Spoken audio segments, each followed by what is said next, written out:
Bina Pembangunan Daerah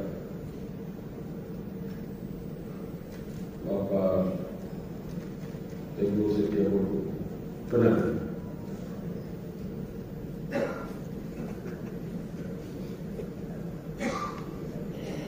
Yang saya hormati Ketua DPRD Provinsi Nusa Tenggara Timur, para bupati, wali kota, anggota Forkopimda Provinsi Nusa Tenggara Timur, para anggota dan ketua DPRD Provinsi Nusa Tenggara Timur, mitra pembangunan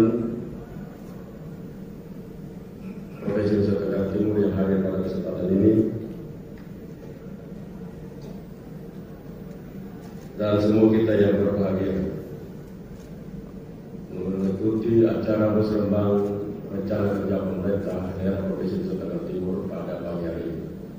Saya tidak akan menjelaskan secara detail, tadi telah dijelaskan baik dari Dagri, Bappenas maupun Ketua DPRD dengan begitu besar dan banyak sekali catatan-catatan. Saya pikir pada catatannya saja kita setengah mati gitu.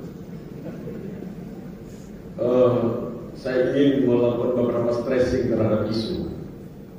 Yang pertama tadi telah diluruskan informasi tentang stunting. Mungkin data itu belum dirapikan, tapi dari BKKBN 37% itu bukan stunting. Sebenarnya itu data apabila seorang bayi lahir di keluarga-keluarga seperti itu akan terjadi stunting. Jadi tidak stunting. Stunting Nusa Tenggara Timur itu 22,sekian%, 22,9% kalau tidak salah, di bawah nasional. Dari 42% turun jauh. Dan terima kasih kepada para bupati dan wali kota yang bekerja luar biasa untuk menurunkan. Kita bermimpi turunnya single digit, jadi memang itu masih jauh. Masih sekitar 91.000 anak stunting di sana yang kita bisa bekerja. Yang kedua, memang target untuk kematian ibu dan anak itu 0%, bukan kita target, memang harus 0% perencanaan. Tidak boleh kita merencanakan kematian ibu dan anak itu ada sekian persen. Artinya bahwa kita menyiapkan anggaran untuk bunuh orang itu cara berpikirnya seperti itu. Jadi jangan pernah kita ditargetkan kematian ibu dan anak tahun 2023 turun menjadi 4%. Artinya kita sedang menyiapkan membunuh orang 4%. Jadi aspek perencanaan pun kita harus menyiapkan itu lebih baik. Saya waktu menjadi gubernur saya tidak pernah setuju. Maka saya selalu taruh 0%. Kalau ternyata ada yang meninggal bukan kita punya perencanaan. Itu kehendak sang ilahi, bukan kita punya mau. Jadi itu harus paham cara perencanaan pembangunan di situ. Nah itu saya selalu melakukan stressing seperti itu. Yang kedua memang terima kasih kepada Menteri Bappenas dan Menteri Dalam Negeri. Ini dua menteri kan teman baik saya, jadi terima kasih lah. Kirim siapapun tidak masalah. Jadi kita siap untuk bekerja. Tapi begini Pak, Nusa Tenggara Timur itu bukan saja karena bencana COVID, tapi serunya sekaligus. Dan dia bertahan dalam kemiskinannya itu bertahan di sekitar 20,9%. Dibandingkan dengan provinsi-provinsi lain, kami punya pertumbuhan ekonomi itu terkoreksi di paling rendah cuma 0, sekian. Paling rendah. Compare dengan semua daerah, menurut saya NTT waktu itu punya daya tahan yang luar biasa. Bahkan nasional sempat sampai di 5, -5. Kami bertahan jadi sebagai provinsi miskin. Sebagai provinsi miskin kami punya daya tahan untuk hanya cuma 0, tidak pernah sampai -1. Seluruh rata-rata provinsi-provinsi mana pun -1. Itu menunjukkan bahwa kinerja provinsi ini begitu luar biasa. Di dalam tekanan yang macam apapun bertahan. Sehingga saya selalu sampaikan, perencanaan itu sudah bagus, tapi kalau kita diberi dengan semangat kerja, saya pasti provinsi ini akan lebih hebat. Dan perencanaan kerja yang saya maksudkan tadi, itu harus juga melibatkan kerja-kerja bersama antara pemerintah pusat, provinsi, kabupaten, dan desa. Dan saya tadi bicara dengan Pak Slamet, memang NTT tidak mungkin dilepasin sendiri.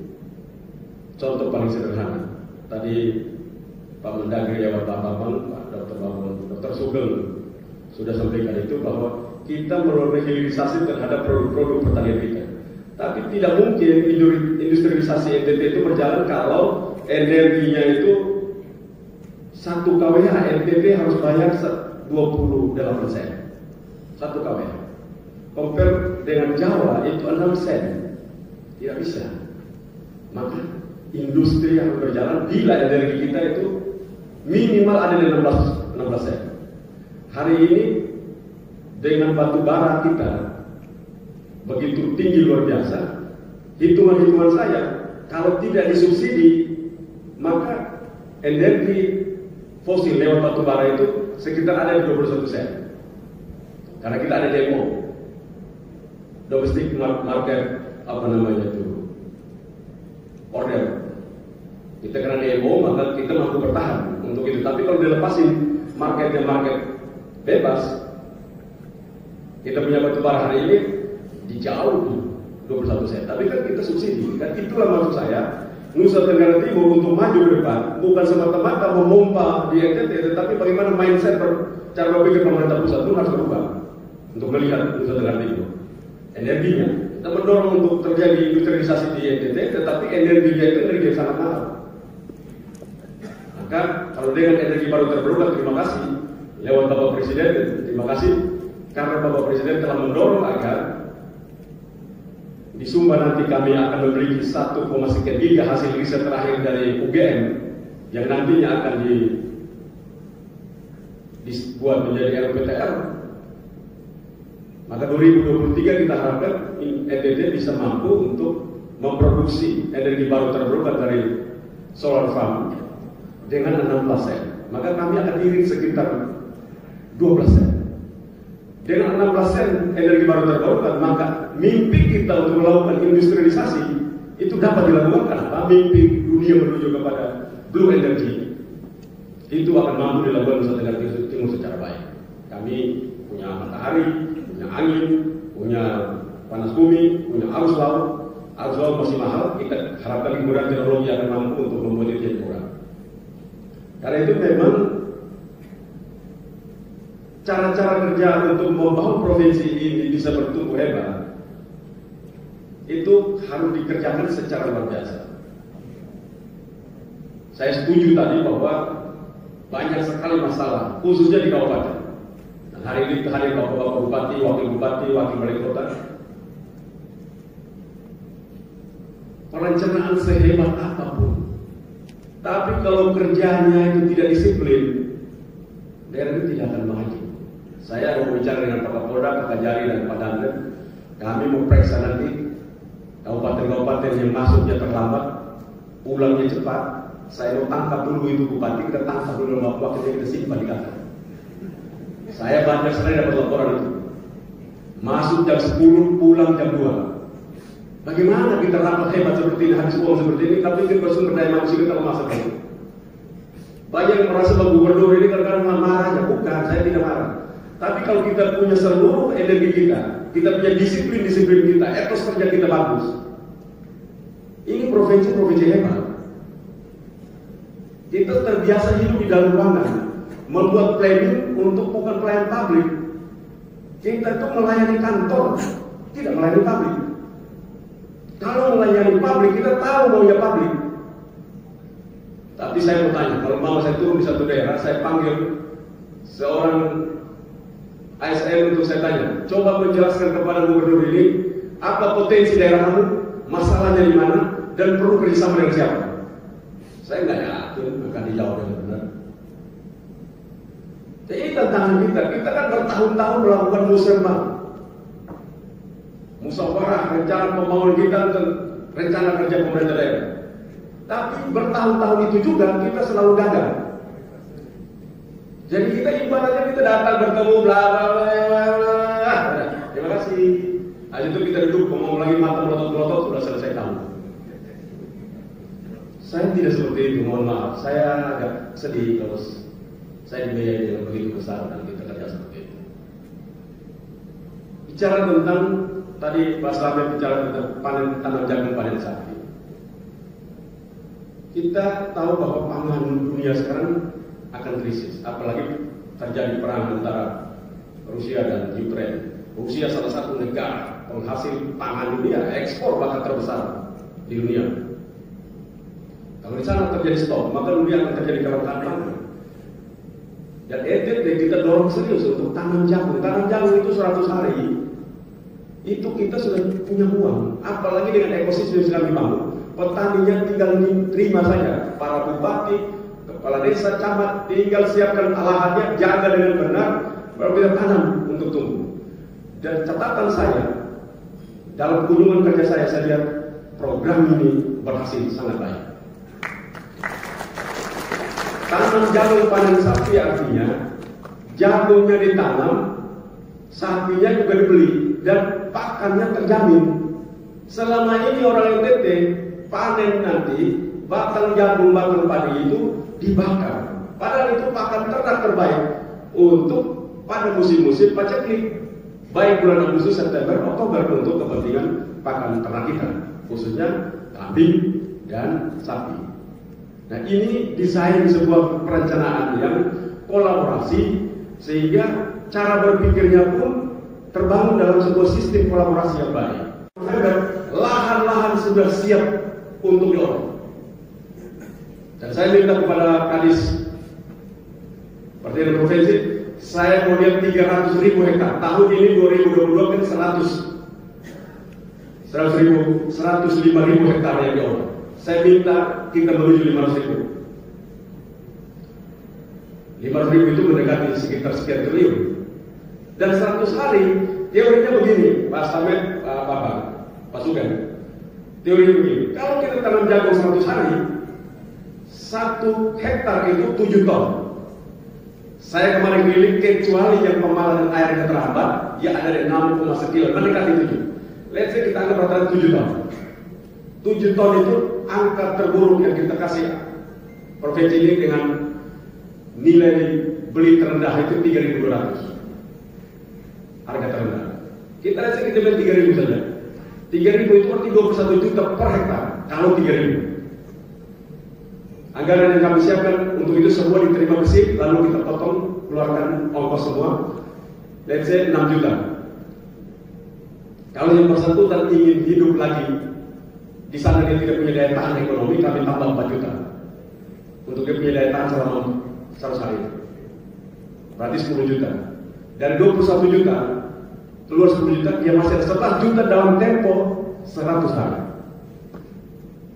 Pak Bupati, Pak Camat, Pak Kepala Desa itu menjaga supaya ini tumbuh karena ekosistem pembiayaan ini sudah ada pakai kur kita dan ada off-takernya, kita siapkan off-taker sehingga langsung diambil, tidak menunggu lama. Ini program menurut saya luar biasa hebat, super.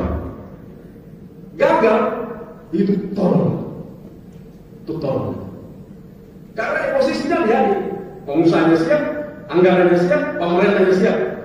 Di mana gagal? Hujan Tuhan Allah yang kasih.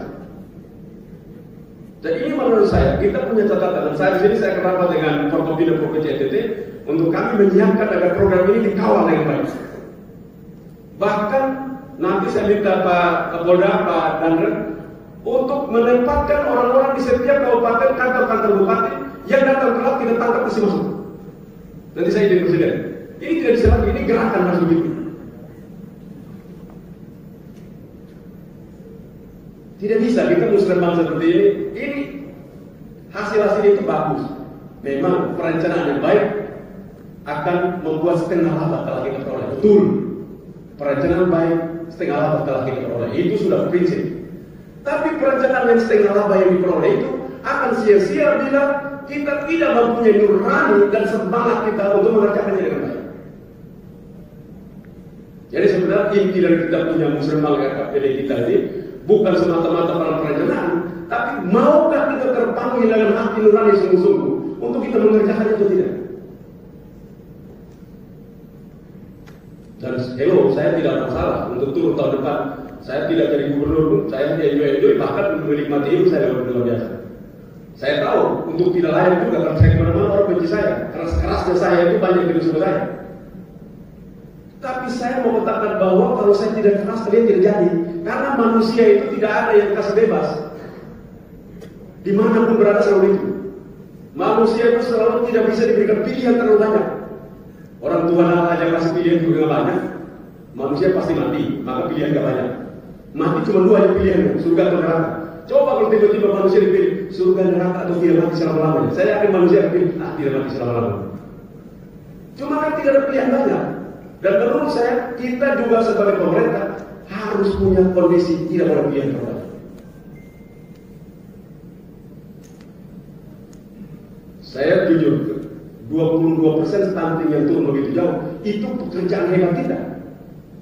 Saya mau tanya, kalau yang lain juga bisa kita cepat. Ini karena kita tiap hari telepon, tiap hari kita cari, turun 22%. Pertumbuhan ekonomi kita, begini, pertumbuhan ekonomi itu jangan dilihat pertumbuhan ekonomi luar biasa tinggi. Kalau sumbangannya datang dari kelompok besar yang ekspansi, itu nothing. Umpamanya, pertumbuhan ekonomi Nusa Tenggara Timur, kita sungguh-sungguh dan kita selesai. Kita akan sampai akhirnya. Tapi kita akan bahagia melihat bagaimana pertumbuhan rakyat kita. Satu, tadi lewat Kementerian Dalam Negeri sudah bilang ada aturan, bahkan Bapak Presiden mendorong untuk mencintai produk sendiri. Nusa Tenggara Timur 1 tahun riset kami beli ke Pulau Jawa itu 13 triliun. Sampo, sabun mandi, sabun cuci, kecap 1 triliun. Pakan ternak 1 triliun. Pemakan babi nomor 1, babi tidak ada. Jadi saya bilang kalau makan babi beli sendiri, beli orang, bikin sendiri ada. Kalau makan babi, beli di mana? Beli di pasar. Ada babi tidak ada. Itulah tanda-tanda dari Yesus sendiri. Jadi terima kasih kepada Kementerian Dalam Negeri, Pak Penas yang sudah datang memberikan informasi. Tapi ya ini tadi saya sampaikan supaya menjadi catatan bahwa terima kasih bahwa kami telah dibanyak bantu Bapak Presiden membuat bendungan-bendungan yang besar-besar. Tapi bendungannya berdiri itu kan harusnya Gubernur Bupati melaksanakan lanjutan daripada bendungan itu. Di Ragnamo, Pak Bupati Rumah ada tidak? Wakilnya nggak ada. Ragnamo begitu besar, kosongnya masih ratusan hektar. Nah, itu tandanya, itu berarti tidak terima kasih sama Presiden itu. Jadi perencanaan kita ini percuma kalau kita tidak di lapangan secara hebat.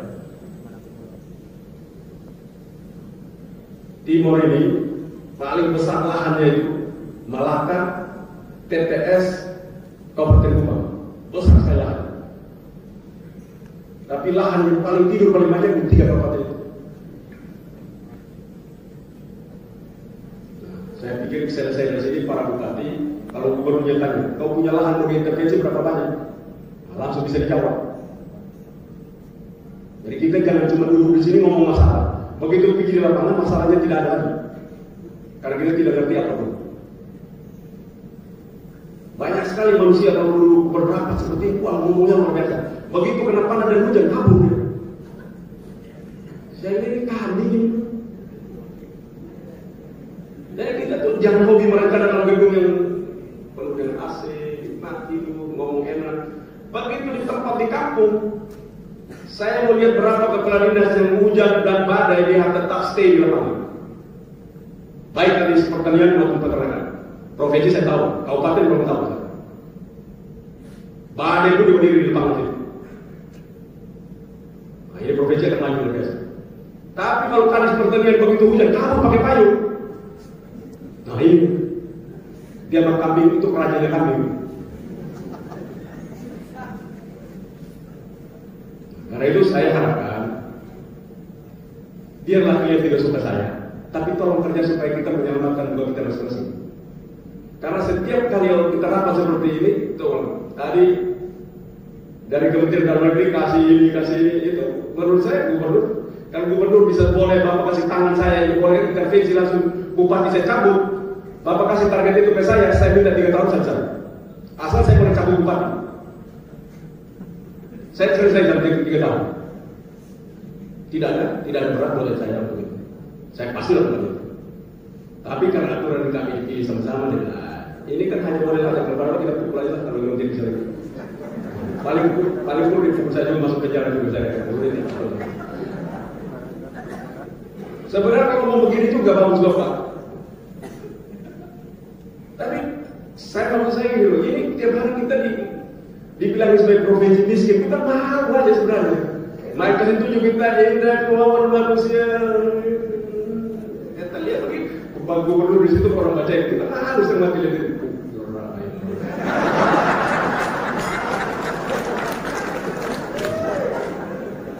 Ya betul kok. Ya bapak-bapak tidak malu, tidak apa-apa. Saya malu. Saya kalau orang baca saya pun, maka saya tadi Pak begitu dari Kementerian Dalam Negeri bilang starting 13 salah itu. Kami kerja sampai mati 37. Coba Cibau nasional. Agak kasih ini. Kita kerja semangat dan tentunya para bupati banyak kerja semangat. Bukan tidak ada bupati tidak kerja. Cuman saya beberapa kabupaten. Saya bilang Kabupaten Kupang itu, saya minta ampun kalau Kabupaten Kupang. Itu untuk mau pemeriksaan BPK, itu pun kepala BPK-nya datang ke saya sampai minta ampun. Dia pun mau nangis karena nanti Pak, boleh nggak saya nangis di situ? Saya bilang nangis Pak, nangis dulu. Itu Bapak punya bupati itu, minta ampun saya. Saya berjuang mati-mati saya mau berhenti untuk kasih pemeriksaannya baik setengah mati saya. Gimana kita hidup begini? Saya tidak sedang merasa saudara itu saudara saya, bupati itu. Wakilnya saya teman baik. Mereka maju berdua, anggap berdua, kawin lagi, suami istri kan. Tapi maksud saya itu, kita nggak bisa kerja model seperti ini. Kita kerja model rusak kita. Saya tidak sedang marah Bapak Ibu Rosso, tidak suka secara pribadi. I'm fine, tidak ada masalah buat saya pribadi. Tapi kalau kerja kayak begitu gimana ya? Lalu Bapak Ibu tidak apa-apa, kalau mau besok-besok itu jangan ngomong provinsi NTT boleh nggak Pak? Provinsi NTT gubernurnya baik kerjaan ini, yang bikin rusak ini kabupaten. Jangan provinsinya Pak, saya main dapat siang terus mereka kerja mana? Perizinan di Nusa Tenggara Timur buruk. Provinsi yang kena. Ada kampret itu orang. Dia yang kerja saya yang dia kena. Nah, ini kan begini-begini mesti kita. Jadi besok-besok tuh di provinsi NTT provinsinya bagus, tapi kabupaten A, B, ini tidak bisa. Cuman karena tidak bisa begitu ya sudahlah saya pikir. Tapi begitu saya pikir nama rusak itu gara-gara Bapak Ibu, kan boleh dong saya hajar satu kali. Apa itu sebenarnya? Setiap rusak itu kan tidak bilang dengan ini kabupaten B asal provinsi Nusa Tenggara Timur rusak. Tidak ada ini. Selalu aja provinsinya di bawah terus. Maka kalau provinsi kan gubernur punya muka dikeluarin. Jadi itu saya pikir momentum baik hari ini, mari kita kerja bersama-sama. Tidak ada orang sempurna setuju. Tapi ketidaksempurnaan itu harus kita ubah untuk makin hari kita produktif. Apalagi kita berkedudukan sebagai manusia-manusia penyelenggara pemerintahan. Maka itu kita harus mampu lakukan itu dengan baik. Saya tidak tahu Bapak Ibu bisa pecah Bapak punya hadis tidak. Saya di provinsi saya tidak ada urusan. Saya kasih nonjok, istirahatkan. Kalau tidak lihat setelah periksa berhentikan total selama-lamanya. Dan bahkan kami seluruh kadis yang ada di sini, mereka ada di sini, di antara mereka dalam ruangan ada mereka. Mereka sudah menandatangani surat perjanjian kinerja, mau mengundurkan diri. Jadi saya tidak tanggalnya saja tidak ada, tanda tangan sudah ada. Jadi saya tinggal menyetujui pengunduran diri saudara per tanggal saya isi sendiri. Sudah aman. Bukan saya berniat jahat sama kadis-kadis ini, tapi dengan cara itu mereka harus memaksimalkan diri. Kalau tidak, saya tanda tangan persetujuan. Kecuali Bapak Ibu ada kali kong, ada semangat, ada satu apa di situ yang tidak mau seperti mereka, ya sudah apa lagi. Saya tidak curiga, saya hanya mau bilang. Nah karena itu memang tantangan kita begini. Ini sambutan gubernur yang tidak biasa. Karena memang kita hidup dan tidak biasa. Kalau hidupnya biasa, digitalisasinya terjadi, singgah di mana-mana hidup, gubernur tinggal pencet, bupati Sumberlimu. Bagaimana coba kalau setuju saya punya satelit dalam situ? Oh, aman Pak, satelit sudah jalan, lengkap semua kita lihat. Pertanian jalan, peternakan jalan, perikanan jalan, infrastruktur jalan, pendidikan berjalan dengan baik. Kan tidak. Itu semua serba susah. Mesti keliling. Lah gubernur presiden saja turun sampai ke kabupaten, gubernur kan harus turun sampai ke desa. Bupati di mana? Bupati harus tahu seluruh sudut. Camat harus tahu seluruh sudut. Kepala desa apalagi. Bahkan kepala desa harus tahu siapa yang hamil di desa. Orang bekerja harus ditanya, tapi hamil kita harus tahu. Karena dengan itu kita intervensi. Nah, jangan kayak Pak Bupati itu tidak minta, Pak Desa, siapa yang hamil di situ hari ini? Dia tidak tahu, bahaya itu. Karena itu pertambahan penduduk, dan bila yang hamil itu ternyata orang yang sangat tidak punya kekuatan ekonomi, maka stunting terjadi. Kita sedang melahirkan orang stunting di situ. Nah, ini menurut saya kita harus melakukan dengan baik. Cara-cara kerja seperti ini akan menolong kita, menolong Nusa Tenggara Timur luar biasa. Saya yakin kalau kita kerja dengan baik, 2025 Nusa Tenggara Timur sudah menjorok dan lain. Karena Bapak Presiden memberikan perhatian luar biasa. Kita hari ini mempunyai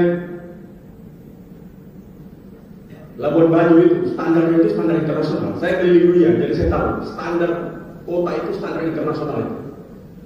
Kota itu dengan keindahan yang begitu luar biasa itu tidak dimiliki di Indonesia. One and only.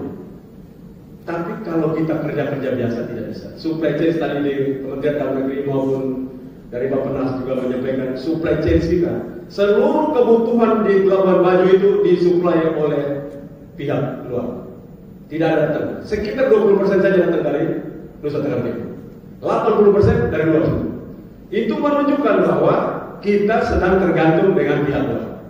Survei sederhana seorang bupati atau gubernur cuma datang di pasar. Bawang putih dari mana? Telur dari mana? PKM dari mana? Ketahuan. Cabai dari mana? Tomat dari mana? Ketahuan. Langsung kita bisa tahu. Ini daerah tunggu matinya. Ikan kering, nah ikan kering saya bisa bayar. Ya, ini kita punya tantangan kita. Karena itu saya harapkan di dalam membangun rencana kerja kita. Tapi paling penting, ini penting. Rencana yang baik itu akan membuat setengah laba telah proses. Ulang-ulang saya. Tetapi keterpanggilan kita untuk mengerjakan ini tidak ada. Sia-sia apapun rencana itu. Ya, sekali lagi, mohon maaf, saya tidak sedang berniat untuk marah Bapak Ibu semua. Saya sedang berniat menggugah perasaan Bapak Ibu. Maukah kita meninggalkan stigma kemaratan ini, stigma keburukan ini? Setiap kali ini kementerian datang dari pusat datang, dia bacakan kita punya tidak benar terus. Sekali-sekali kita bacakan pusat punya tidak benar, jangan mereka bacakan kita punya tidak benar. Udah kembali. Tapi tentunya sampaikan ke Bapak Mendagri, juga Pak Menteri Bappenas, bahwa Provinsi Nusa Tenggara Timur dalam situasi yang begitu tertekan, baik COVID maupun bencana seroja, kami bersama para bupati, teman-teman semua, dan seluruh stakeholder pembangunan Nusa Tenggara Timur, kami mampu melaksanakan pembangunan Nusa Tenggara Timur secara baik. Kami punya tekad, dan karena itu jangan tinggalkan kami sendiri. Jalan bersama kami, dan saya yakin lewat Bappenas ada perjalanan-perjalanan pinjaman luar negeri yang perlu juga masuk kepada provinsi ini agar membangun infrastruktur kami supaya kami mampu untuk bertumbuh lebih cepat daripada provinsi-provinsi lain. Terima kasih sekali lagi. Saya minta maaf, saya tidak berniat untuk memarahi Bapak Ibu secara pribadi, tapi sebagai seorang gubernur, marah itu sebagai marah profesional. Ada orang marah profesional, marah pribadi tidak, marah profesional. Sebagai gubernur, besok kalau saya berada di gubernur, saya tidak boleh marah Bapak lagi. Nanti kan Bapak marah saya. Nanti tanggal 5 September 2023 saya tidak boleh marah Bapak lagi seperti ini. Nah, mumpung Bapak saya masih di sini, Bapak terima nasib saja. Terima kasih. Wabillahi taufiq wal hidayah. Wassalamualaikum warahmatullahi wabarakatuh. Salam, Om Santi Santi Om, Namo Buddhaya, Salam Kebajikan.